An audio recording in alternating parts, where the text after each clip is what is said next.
Well, it's happened again, and the second time in my life. But boy, when it happens, it happens. I'm in love. It's painful and wonderful. If you've got a moment, I'll just tell you.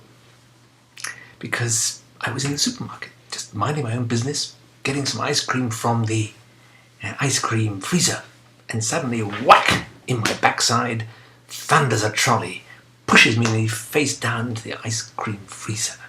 So I squawked and squiggled and finally pushed it back because it wasn't moving, and turned round, and I saw there was a lady holding the trolley but looking at a cup in her hand. She had some kind of cold tea pot that seemed to have spilt on her, and I think she was drinking that when she crashed into me. I didn't know you could open and drink things in the supermarket. I didn't know it was allowed.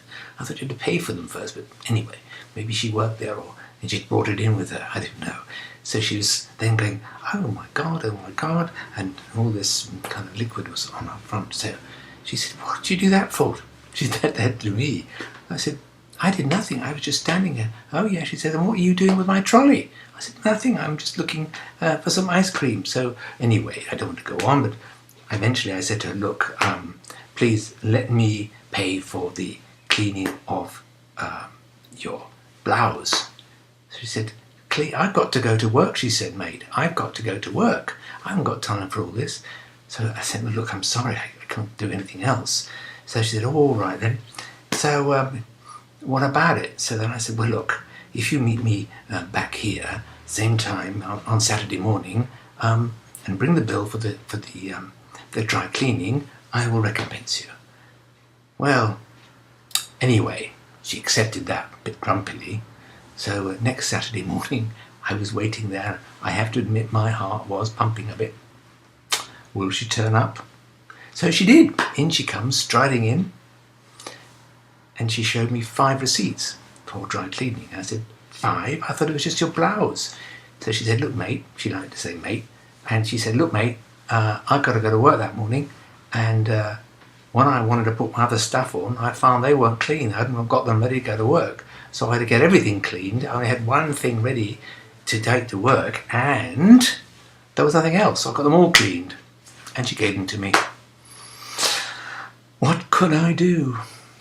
I gave her the money for all of them, poor girl. I mean, you know, it's not easy. You've got to keep your job. You've got to keep up appearances.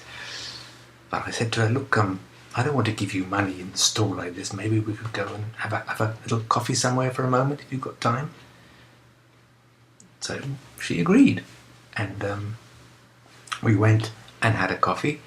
And she told me that life was not easy for her. She was a single mum, that she'd been abandoned by the children's father. Oh yeah, she had children, seems three children, and was in pretty desperate straits and had to hold down two jobs, because when I asked if maybe we could go to the cinema or meet for a drink in the evening, she said, no, I've got this not evening job, you see. I said, well, what kind of job is that? She said, well, it's working in a pub.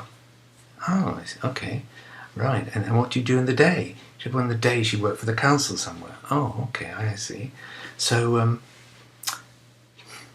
I couldn't really see her in the evenings. So, well, let's cut a bit short, shall we? I said, look, I don't know how much you're earning in the pub, but if you stopped work and I was able to make it up to you in some way, we could then maybe meet in the evenings. So there was a long silence with that. She said, are you serious? I said, well, yes, I live alone, and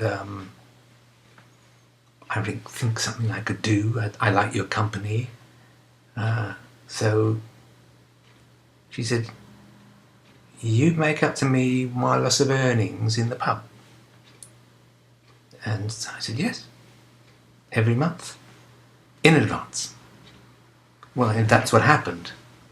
But in spite of her now being free in the evenings, she was still difficult to see, because she'd say, well, the kids need this, or the kids need that, or it's something at the school, or she couldn't find a babysitter, and I could only see her on these Saturday mornings, which well, was a bit of a nuisance, you know.